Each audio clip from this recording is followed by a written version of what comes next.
我發現握力是長壽和獨立的關鍵，因此堅持做了30天的懸掛練習。起初這只是一次意志力的測試，但我完全沒料到，這樣一個簡單的練習竟然能對我的身體和日常生活產生如此影響。大多數人輕視懸掛練習，覺得它太簡單不重要，甚至覺得有些過時。不過這兒有件值得你留意的是，骨科外科醫生約翰·戈什發現，近90%的肩部手術候選人僅通過懸掛在單槓上，就能完全避免進入手術室，無需任何花招。而這種方法帶來的好處之一是增強握力，這些好處只是個開始。那麼究竟什麼是死懸掛？為什麼它對你很重要？簡單來說，就是用雙臂完全伸直懸掛在橫桿上，讓重力自然發揮作用。回想一下童年，還記得在單槓或樹枝上盪來盪去嗎？我們的身體就是為了這種動作設計的，和我們的猿類親緣動物一樣，我們的肩部結構專為懸掛和擺動動作構造。然而，我們大多數人已經放棄了這種動作。研究顯示，缺失的運動模式與正常衰老的疼痛和功能限制相關，而懸掛練習因其簡單易行而顯得尤為有效。只需一根單槓和幾分鐘即可鍛鍊，無需健身房會員和複雜設備。別因為它簡單就小看它的好處。肩部減壓效果顯著，但這對脊柱的作用會讓你徹底改觀衰老的認識。當你懸掛在單槓上時，脊柱會得到減壓。日常活動如開車和使用電腦都會對肩膀造成壓迫，但死懸掛動作能幫助恢復這一過程的正確狀態，輕輕地將肩關節拉回到正確的位置。骨科醫生 John Koch 的經驗顯示，深度牽引可改善肩關節周圍的空間結構，這為肌腱和肌肉提供了更大的活動空間。這就是為什麼他的許多病人能夠避免手術，他們在增強肩膀力量的同時，也為其正常運作提供空間，但其好處遠遠超出肩膀範圍。你的脊柱也會得到類似的減壓，重力會壓迫脊椎，特別是長時間保持同一姿勢時。當你懸掛時，同樣的重力反向作用輕輕地拉開你的椎骨之間的間隙。很多人在懸掛訓練後明顯感覺身高增加，這種感覺是有科學依據的。現在我來說說我最喜歡的一個好處：握力。大規模涉及数百萬參與者的研究顯示，握力的強度比血壓或膽固醇水平更能準確預測一個人的壽命。研究人員發現，握力每降低5公斤，所有原因導致的死亡率就增加了令人擔憂的16個百分點。握力下降還顯著增加了心血管死亡、中風和心臟病發作的風險，即使在調整了年齡、性別、吸煙、體育活動及其他因素後。握力最低20%的人群需特別關注健康，握力最弱的20%人群早逝風險高67%。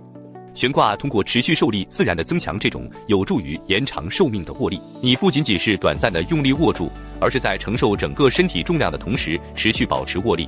握力鍛鍊能增強日常生活中的力量，例如開罐頭和提购物袋，或者在你绊倒時保持平衡。還有一個經常被忽視的重要核心益處：當你正確懸掛時，你的深層腹肌會自動激活，來穩定脊柱和骨盆。這可不是你在其他鍛鍊中那種強行屏住呼吸的核心訓練。核心功能性激活，強化你的核心，以符合現實生活的工作方式。靜態懸垂能提高上半身關節活動性。由於前傾姿勢，胸部肌肉常常变得緊繃，而這種加重拉伸比傳統拉伸效果好得多，更加有效。你的上背部肌肉能夠在整個運動範圍內發揮作用，你的肩胛骨恢復了保持肩部健康功能所需的靈活性。這些好處聽起來令人難以置信，但讓我感到最震驚的是我實際的30天體驗。第一周主要是為了養成習慣，並且建立了基本的懸掛耐力。一開始我每次只懸掛10到15秒，我的握力和肩部穩定性需要時間適應。和我一樣的人沒問題，對於一些人來說，起初可能需要腳輕輕地觸碰地面，這完全沒什麼可羞恥的。到了第2周，我已經注意到我的握力耐力顯著提升。之前覺得堅持20秒很難，現在可以堅持30到45秒了。我也看到越來越多的人反馈，在這段時間裡，他們在日常活動中肩膀變得更加穩定和靈活。第3周時，我注意到自己的姿勢有所改善，而不是刻意去挺直身體。持續懸掛帶來的脊椎減壓和肩部重新定位，開始影響我日常生活中自然的體態姿勢。我到第4周時能連續懸掛超過1分鐘，對肩膀、脊柱和核心的協作有了更深入的理解。還有人報告說，他們長期受肩部或頸部緊張困擾。那些人曾以為這是永久性的，但注意到疼痛明顯減輕了。心理方面也同樣重要。再次體驗一下我童年時就沒做過的動作，真讓人充滿力量感。它挑戰了身體衰退是不可避免的說法，向我展示了我的身體仍然能夠適應並獲得進步。成功的秘訣是持續勝過強度，每天堅持掛20秒，比每周掛2分鐘更有效。保持持續溫和的挑戰，比偶爾劇烈努力更易讓身體適應。你也可以實現這樣的改變，但關鍵是要學會如何安全有效地進行這種訓練。主要有2種方法：被動懸掛和主動懸掛，二者對50歲以上的成年人各有不同的作用。被動懸掛就是你只是單純懸掛，讓重力發揮作用，你的肩部自然地向耳朵方向抬起，同時你專注於放鬆和呼吸。被動懸掛時，放鬆肩膀，專注呼吸，有助於脊柱減壓和提升活動能力。主動懸掛也是大多數人更安全的起點。這項動作要求在懸掛時輕輕將肩膀向下拉，遠離耳朵，這能激活你的肩胛肌肉，並建立一種穩定性，正是 Karsh 醫生發現對避免手術非常有效的。然而，這要困難得多，只有在你熟練掌握被動懸掛後，才應嘗試。想要進步的話，就從你能輕鬆完成的開始。如果那是你雙腳輕輕觸地，堅持10秒鐘的時間，這就是你的起點。逐漸增加時間或減少腳部支撐，但請避免同時進行這2項調整。實用的方法是設定一個每日懸掛時間目標，比如每天總共懸掛2到3分鐘，並將其分成1天中的多個小段。你可以將懸掛時間分為6次，每次30秒。但是，即使是像懸掛這樣簡單的動作，也存在一些常見錯誤，可能會降低鍛鍊效果，甚至引起不適。讓我們來解決最常見的問題。首先，握距和握力。許多人握距過窄，導致胸部受壓，影響呼吸；或者握得過緊，導致前臂過度疲勞。你的握距應比肩寬略寬，握緊但不要緊握得像要斷氣一樣。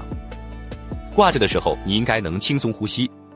其次是肩膀的位置，被動懸掛姿勢下，肩部自然會抬向耳朵方向，不要抵抗這個，但是避免主動低頭或使頸部和上肩部緊繃。想象在耳朵和肩膀之間創造空間，而不是強迫自己保持某種特定的姿勢。第三，不要彎曲手肘，這會使鍛鍊變成強化手臂的保持動作，而不是我們真正所追求的減壓懸掛方式。保持雙臂伸直，但不要完全鎖死。第四，头頸部对齊，不要把下巴貼近胸部，也不要把脖子向後仰，保持頭部處於中立位置，就像平時正常站立時那樣。這樣可以在整個動作過程中保持脊柱的正確排列。最後，這一點對於50歲以上的成年人來說至關重要。不要只遵循教科書的動作，適合自己的才是最重要的。嘗試不同的握距和手部位置，試着調整一下你的身體姿勢，目標是找到適合你自身獨特體質和身體限制的方法。如果你有肩部關節過度活動或现有的脊柱問題，開始前請諮詢醫療保健提供者。死掛通常是安全的，但並不適合所有人。死懸掛的真正力量不在於他們在30天內為你帶來的益處，而在於他們在未來10年中持續帶給你的影響。一旦你能夠進行更長時間的死掛，除了我提到的好處之外，它還為一系列拉力訓練的進階動作打開了大門。你可以開始做輕柔的肩胛牽引動作和主動懸掛，然後最終你會做輔助引體向上，甚至可能完成不借助輔助的引體向上。如果你準備好迎接挑戰，我們將在另一個視頻中講解如何完成你的第一個引體向上。我認識很多人在60多歲才開始，卻成功了。這個動作還為你的身體做好準備，進行其他需要類似握力和肩部發力的功能性訓練，比如農夫行走、爬繩練習和懸吊訓練。你通過主動懸掛鍛鍊發展起來的肩胛骨控制能力，能夠幫助你在划船練習、背闊肌下拉以及任何將重量拉向身體的動作中表現更好。針對50歲以上成年人，循序漸進的訓練方案尤為重要，因為它能幫助你系統且安全地逐步增強力量。你正在建立一个堅實的基礎，支撐你其他可能想做的所有事情。把懸掛練習融入日常生活，如在煮咖啡或看廣告時，能長期促進成功。將死懸掛動作融入你的日常習慣中，比如在等待早晨咖啡煮好時，甚至是在看電視時，特別是在廣告休息間隙進行。如果你已經經常鍛鍊的話，懸掛練習可以作為極佳的熱身或放鬆環節。